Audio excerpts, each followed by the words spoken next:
ulikuwa unaamini kabisa huyo ndio mtu wako wa maisha, right? Kila kitu kilikuwa kinaenda kama drama za Kikorea. Ukahisi kila mmoja wenu ameumbiwa mwenzake, yani wewe umeumbiwa kwa ajili yake na yeye ameumbiwa kwa ajili yako. Lakini mwisho wa siku mambo yakabuma. Lakini vipi nikikwambia kwamba yale mahaba uliokuwa unayahisi, uliokuwa unajisikia kwake, ndo yalifanya mkaachana, na hayo mahaba ndo yalifanya ukashindwa kuona balaa lilokuwa mbele yako? Sidhani kama unanielewa vizuri hapa. Mara nyingine Mungu anafunga milango sio kwa sababu anataka kukuumiza au kukomoa, bali anakuwa anakulinda usiingie katika bahari ambayo hujawa tayari kuogelea. Kama unafuatilia video zangu, tuliwahi kuzungumza dalili ambazo Mungu anakuonyesha kwamba huyu hakufai, huyu unabidi umwache endelee na maisha yake. Kama ni mgeni, nimekurahisishia kazi, nenda kwenye maelezo ya video hii, utakutana na linki itakupeleka moja kwa moja. Katika video hii ya leo nitavunja ile picha ya kwamba alikuwa mkamilifu, alikuwa hana shida, lakini kwa nini tumeachana? Kwa nini tuliachana ghafla? Ninakwenda kuvunja zile red flags ambazo ulizipuuza kipindi mapenzi yako moto. Hapa tutaelezana kwa nini Mungu huvunja uhusiano ambao kwa nje ulionekana uko perfect kabisa, na utaelewa kwa nini ule mwisho ulikuumiza kupita kiasi, lakini pengine ule mwisho ulikuwa ni baraka kwako. Kama umejilaza, weka mto vizuri. Kama uko sehemu ya makelele, tia earphone masikioni uweze kunisikia vizuri kabisa. Nianze na dalili. Katika video ile tulivunja dalili kwa undani zaidi, lakini katika video hii nitakupa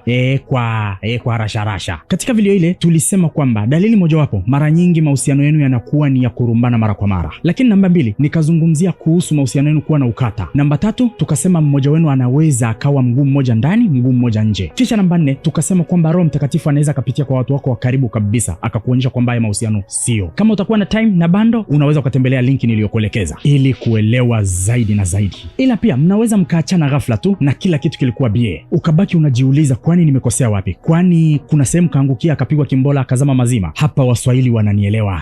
Mtu kawekwa kwenye chupa, haelewi, hasikii wala hataki kusikia la mtu. Lakini trust me, watu wa Mungu tunasema hata kama itakuwa ni kweli kapigwa kimbola, lakini hakuna kinachofanyika pasipo ruksa ya Mwenyezi Mungu, na kila kitu anakiruhusu kwa makusudi yake mwenyewe. Sasa kwa nini Mwenyezi Mungu anaruhusu mnaachana ghafla na kila kitu kilikuwa bie? Jambo la kwanza, unajua mkiwa mmeivana, yani ile kipindi mahaba yamepamba moto au tayari mmejijenga pamoja, mara nyingi huwa unahisi kila kitu kiko perfect, hakuna shida kabisa. Lakini nikwambie rafiki yangu, ile raha ya mwanzo, yale mapenzi motomoto ya mwanzo yanaweza yakaficha vitu vidogo ambavyo vitakuja kuwa shida baadaye. Hivyo vitu vinaweza vikawa ni malengo ya maisha, tabia za kiundani zaidi, lakini pia kuna maadili ya ndani ambayo yanajificha na yanaweza yakavunja uhusiano baadaye. Badala ya kuona rangi yake halisi, mara nyingi huwa tunamuona tunavyotamani awe. Tunajaza mapengo kwa ndoto zetu wenyewe, na mara nyingi tunafanya hivi tukiamini yeye ni the one. Kumbe ukweli unaweza ukawa tofauti kabisa. Mwisho wa siku unaanza kujiuliza kwa nini tuliachana na kila kitu kilikuwa perfect. Tena ukaenda mbali zaidi ukaanza kusema huyu itakuwa kuna pahali alidondokea akawa amewekwa kwenye chupa. Lakini trust me friend, huo mwisho wenu haukuwa ni kwa sababu alirogwa au alidondokea pahali zaidi yako. Huenda ilikuwa ni kinga ya maisha ambayo yangekuumiza zaidi. Ndio maana katika maisha kuna msemo kwamba kitu kinachoonekana ni hasara leo, baadaye unakuja kugundua kwamba ulikuwa ni ulinzi unaokuokoa kutoka kwenye majuto mazito. Nini namaanisha hapa? Mungu anapoatisha uhusiano wenu ghafla, hapa anakuwa anakulinda kutokana na majuto yatakayokupata mbele. Sababu namba 2, inawezekana shemeji alikuwa ni mtu poa sana, yani alikuwa ni mwema kila kona. Lakini nikwambie kipenzi, nikwambie dear brother, nikwambie dear sister, kuwa mtu mwema haimaanishi kwamba ni mtu sahihi kwako. Na hii inazungumza katika perspective ya kimungu. Kiubinadamu tunaweza kuona kwamba ni mtu sahihi, yes, lakini je, kiroho ni mtu sahihi? So kwa nini Mungu anampeperusha japo alikuwa ni mtu mwema? Uhusiano wako inawezekana ulionekana ni mzuri, lakini je, kimaisha, kimalengo, kindoto ulikuwa sahihi? Je, uhusiano huo ungekuruhusu kufikia kusudi lako la kimaisha? Ndiyo maana mlango unafungwa mapema ili kuepusha majuto hayo. Wakati wewe umejikita kwenye furaha na msisimuko honeymoon, kuna ishu ya tabia, kuna ishu ya maamuzi, kuna ishu ya ndoto zako. Hivi vitu vinaweza vikaja kuwa changamoto baadaye. Nikupe mfano. Kuna mdada mmoja alikutana na mwamba, wakawa wamependana. Actually, mwamba alikuwa ni mtu wa dini kidogo, na dada anakiri kabisa kwamba jamaa alikuwa ni mwema, hakuwa na shida kabisa. Ila katika stories za yule jamaa katika kubadilishana maisha, alionekana kwamba ni mwamba fulani hivi aliamini kwamba mwanamke hapaswi kufanya kazi, hapaswi kuhangaika, ni mtu wa kukaa nyumbani na kuletewa. Na hicho kitu kilienda kinyume kidogo na dada yetu, kwa sababu dada yetu alikuwa na ndoto za kufanya kazi, kumiliki biashara, kumiliki hata mali zake mwenyewe. Baada ya muda uhusiano ukawa umevunjika kwa sababu ya kupingana hapa na pale, yani sumaku za pande mbili zikaenda tofauti. Nachokimaanisha kwamba dada alisimamia msimamo wake na brother akasimamia msimamo wake. Kuna nini hapo? Uhusiano ukawa umevunjika. Lakini uhusiano ulivunjika sio kwamba waligombana, sio kwamba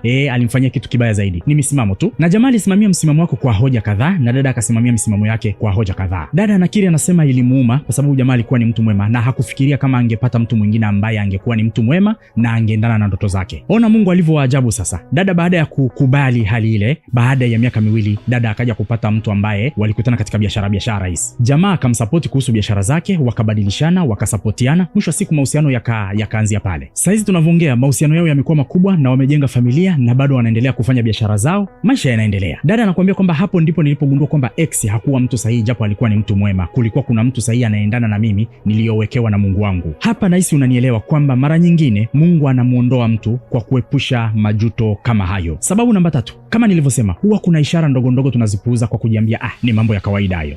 Atarekebika. Labda mwenzako anakatabia kutoheshimu muda wako, anakwepa kidogo kuwajibika, au mnapokwaruzana kidogo anakuwa anakwepa kuzungumza. Mwanzoni unakuwa unaona ni makosa madogo madogo ya kawaida, lakini baadaye mkisha achana ghafla ndo unagundua kumbe haya yalikuwa ni shida kubwa. Kwa nini nasema hivyo? Wakati ulikuwa katika mahusiano hayo, mambo yamepamba moto, kuna muda moyo wako ulikuwa unakuambia kwamba kuna kitu hakiko sawa, ila ulikuwa unakiignore. Pengine kwa sababu ulivutiwa na sura, ulivutiwa na ongeaji yake, ulivutiwa na plans zake, lakini pia ulivutiwa na chemistry yenu, mnaendana. Mkipita pahali kweli watu wanasema hii kapo inaendana. Lakini kama navyowaambiaga, ile hisia ya tahadhari huwa sio ya kupuuza, ni ya kuwa nayo makini. Sasa nini point ya msingi? Mungu anapoanza kufanya ufundi wake, mara nyingi tabia halisi huanza kujitokeza. Sasa point ya msingi ni nini? Mara nyingi Mungu anapoanza kufanya ufundi wake, hapa tabia halisi huwa zinaanza kujitokeza pasipo mtu mwenyewe kuelewa. Hapa ndipo hali yake halisi huonekana anapokataliwa kufanyiwa jambo, anapokosolewa, au mara nyingine mambo yanavyoenda tofauti na alivyotaka. Trust me, hapa ndipo utaijua tabia yake ya ukweli. Na mara nyingine Mungu anaweza akafanya mambo yawe magumu tu ili mradi umuone huwa ana reactije. Lakini pia Mungu anaweza akampa kipato cha ghafla afu umuone tabia yake halisi ni ipi. Sasa ni wewe kuwa makini, uangalie vizuri. Hichi ndicho kipindi ambacho utaanza kutukanwa, utaanza kulaumiwa, utaanza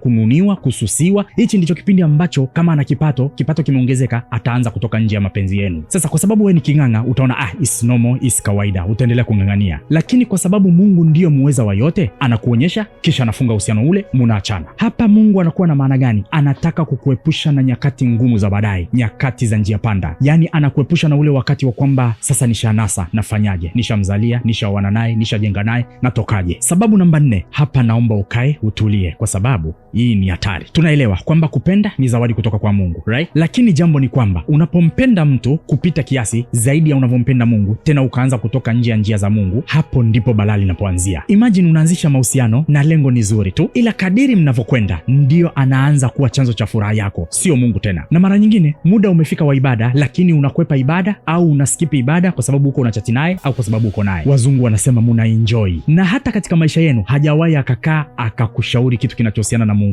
Imagine pia unamplease kukusamehe pale mnapokwaruzana zaidi ya unavyokuwa unamplease Mungu kusamehe dhambi zako. Imagine unapenda, unaspendi muda na yeye na unakuwa mbali na ndugu zako. Imagine unaanza kufanya vitu ambavyo vinaenda kinyume na misingi ya Mwenyezi Mungu, kama kutumiana picha fulani hivi ambazo sizo. Tena inaweza ikaenda mbali zaidi, mkaanza kushia mpaka kitanda. Mungu anaanza kuona kwamba kiumbe wangu anaanza kupotea huyu. Sasa kwa sababu aliyatengeneza mahusiano hayo kwa lengo zuri, anaamua kuya cut off. Point yangu ya msingi ni nini? Ni kwamba Mungu anakatisha uhusiano ambao anaona direction unayokwenda ni kinyume na ya kwake. Hata Mungu ana wivu, anapenda viumbe wake waendelee kuwa wa kwake, waendelee kumwabudu. Hapendi kuona sisi viumbe wake tuna diverge. Sasa ndugu yangu, utapoachana naye, mkiachana uhusiano ukafa, lakini ukaendelea kwa kinganganizi, ukataka kufufua makaburi, unapingana na Mungu, na haya yatakuwa ni haki yako. Moja, unatoka katika wakati wa Mungu unaingia katika wakati mchafu. Ngoja nikurudishe katika maandiko kidogo, nikupe kisa cha mfalme aliyejivisha madaraka yasiyokuwa ya kwake, ambayo Mungu tayari kayatenga kwa ajili ya watu wengine. Huyu mfalme bwana, jina lake lilikuwa ni Uzia, japo wengine walimuitaga Azaria.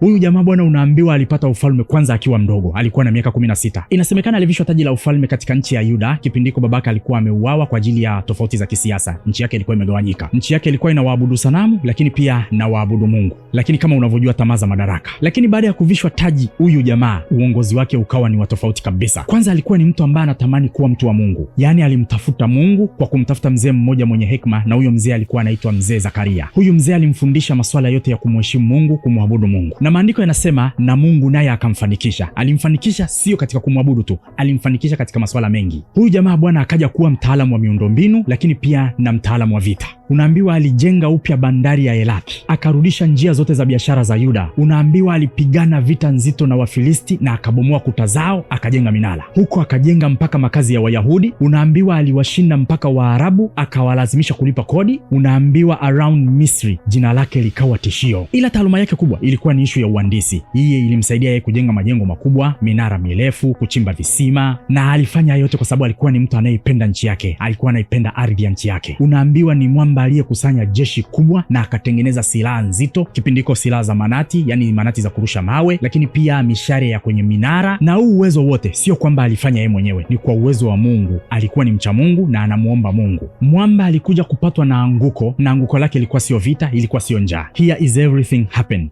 Andiko linasema, lakini alipokuwa na nguvu, moyo wake ukainuka hata akaangamia. Mwamba unaambiwa aliangalia majeshi yake, akaangalia minara yake, akaangalia manati zake, akaangalia mashamba yenye mafanikio. Unaambiwa akaanza kuamini kwamba yeye yuko juu ya sheria za kitaifa na za kimungu, akasahau kwamba yeye ni mfalme tu, sio kuhani. Asubuhi moja sasa akajikuta anaungua na wazo potofu na kiburi. Hilo wazo potofu na kiburi ilikuwa ni kuhusu mamlaka ya kiroho. Unaambiwa mwamba mwenyewe Uzia aliingia katika hekalu takatifu, mahekalu ambayo sasa hizi tunayaita misikiti na makanisa. Nauliza kwa nini aliingia? Ishu ilikuwa sio kuingia. Basi akaingia, harufu ya ubani imetanda kinoma noma, pazia la kitakatifu likiwa linapepea mlangoni. Unaambiwa mwamba aliingia bila hata mwaliko, yaani hakujali kuhani mkuu yupo au hayupo. Akaamua kufukiza ubani kwa Mungu mwenyewe. Ni mimi leo nataka nifukize ubani wa hekalu mimi mwenyewe. Unaambiwa nia kuu ilikuwa ni yeye awe mfalme, lakini pia awe kuhani mkuu. Yaani ni sawasawa na sasa hivi rais ajitangaze kwamba yeye ndo mufti mkuu, yeye ndo padri mkuu, bila kuchaguliwa, bila kuteuliwa. Yaani utake usitake utanifata. Sasa mwamba kitendo cha kufanya hivyo, makuhani 80 wakamfata kuhani wao mkuu, na kuhani wao alikuwa anaitwa Azaria. Walivyomfikia wakamweleza scenario, basi kuhani akawa hana budi, akakimbia mbio mbio huku akifuatwa na makuhani wale 80. Walivyofika tu kwanza hawakuinama, hawakutetemeka, walisimama imara na kumshautia, yani kumpigia kelele, huku wanasema, si wewe Uzia kufukiza uvumba kwa Bwana, bali ni makuhani wana wa Aroni waliowekwa wakfu kwa ajili ya kufukiza uvumba. Toka nje ya patakatifu, kwa kuwa umekosa, hutopewa heshima na Bwana Mungu. Mwamba kwani aliacha? Alishikilia kile kiniferi, yani kisahani cha ubani kwa juu. Uso ulikuwa umefura juu ya makuhani, kitendo cha kumwambia vile, si alikuwa mfalme Bwana? Wathubutu kumgusa. Yani hapa ilikuwa ni kuchinjwa nje nje. Lakini hasira yake ilipofikia kilele sasa, ona jambo la ajabu, huwezi amini, likawa limetokea pale pale. Makuhani wakamtazama uso wake kwa hofu, kumbe ulikuwa ni ukoma mweupe umetokeza kwenye uso wake. Yani ukoma ule ilikuwa ni kama mithali ya theluji hivi, yani kama mtu ambaye ana ubaridi. Yani kitendawili hiki ni kwamba alitaka kuinuliwa kama mtakatifu, lakini Mungu akamnajisi hadharani. Huwezi amini, kile alichokitafuta kuwa mtakatifu kikamgeuza kuwa mtu ambaye anakimbiwa. Unaambiwa baada ya kitendo kile makuhani wakamsukuma nje, yani wakamfukuza. Unaambiwa alikimbia mbio, hakuhitaji hata kuambiwa mara mbili. Unaambiwa mwamba alitengwa, aliishi siku zake zilizobakia kwenye nyumba yake ya pekee, hakuna aliyekuwa anaingia, na hakuweza kuingia hekaluni tena. Yani alibakia pale pale ametengwa, na watoto wake wakamtenga, familia yake na watu kabisa. Story inasema kwamba aliendelea kuongoza nchi, lakini kupitia mwanaye, na hakuwa na mamlaka kivile. Mwisho wa siku alivyofariki, akazikwa kwenye makaburi ya kifalme, lakini alitengwa na kaburi lake liliandikwa amezikwa mwana wa ukoma. Yani maneno machache na maneno ya aibu. Hii ina apply hata katika mahusiano. Unapojaribu kurudisha uhusiano ambao Mungu alishaufunga, akaweka red line, trust me, unakuwa unatenda kwa kujitegemea, sio kwa kutegemea nguvu za Mungu. Unakuwa ni kama unasema, najua Mungu alisema hapana, lakini inawezekana ikawa reversed. Na issue sio kukanusha willing ya Mungu, ni kwamba unajiondoa kwenye neema ya Mungu na unajiweka katika giza. Niamini mimi, bila neema ya Mungu utalazimika kubembeleza, utalazimika kushinikiza mambo, utalazimika kuishi katika wasiwasi kwa kumbembeleza shemegi, utalazimika kufanya juhudi kupita kiasi kwamba unaweza ukafika pahala ukaanza kuabudu mpaka warozi. Mwisho wa siku utachoka sana na uhusiano hautodumu. Mara nyingi Mungu anapofunga mlango wa mahusiano ukaulazimisha kuufungua, unajikuta unaingia chumba kisicho, unajikuta unajifunga kiroho na mtu ambaye hashiriki maadili yako, na mara nyingine unajikuta unajiweka kwa mtu ambaye hashiriki imani yako wala kusudi lako la maisha. Matokeo yake ni kuchoka na kudhoofika kiimani. Sasa nini cha kufanya kupambana na hali hii, kwamba umeachana na mtu ghafla na hujui namna ufanyeje? Kwanza, ona maumivu ya leo kama maandalizi ya kesho. Badili mtizamo wako kutoka nimepoteza kila kitu mpaka nimeelekezwa kwenye njia bora. Amini kwamba mlango mmoja ukifungwa unafunguliwa mwingine ambao ni mgumu zaidi na bora zaidi. Ulikuwa na mimi Mr. Abdunnoor, tukutane katika video ijayo.